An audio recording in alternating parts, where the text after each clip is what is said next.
الیاس علیہ السلام کے بعد یسع علیہ السلام تشریف لائے۔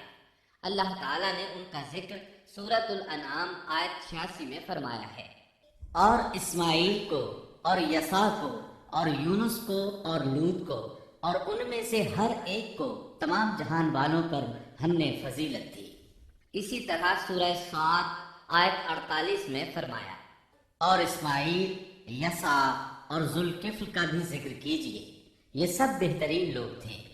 یسع علیہ السلام بعض مورخین کے نزدیک ہارون علیہ السلام کی اولاد میں سے ہیں، اور بعض کے بقول یوسف علیہ السلام کی نسل سے ہیں، اور یہ الیاس علیہ السلام کے چچا زاد بھائی تھے۔ ان کے باپ کا نام عدی تھا، گویا آپ کا پورا نام یسع بن عدی علیہ السلام تھا۔ یسع علیہ السلام کے بارے میں بھی کسی اہل علم نے تفصیل بیان نہیں کی، صرف اتنا مذکور ہے کہ وہ پیغمبروں میں سے تھے۔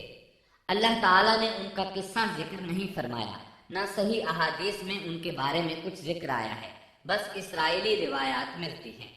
یسع علیہ السلام الیاس علیہ السلام کے نائب اور خلیفہ تھے۔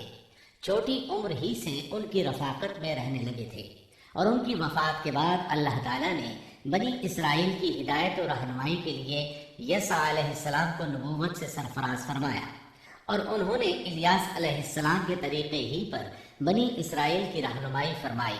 یہ معلوم نہیں ہو سکا کہ انہوں نے کتنی عمر مبارک پائی اور بنی اسرائیل میں کتنے عرصے تک حق تبلیغ ادا کیا۔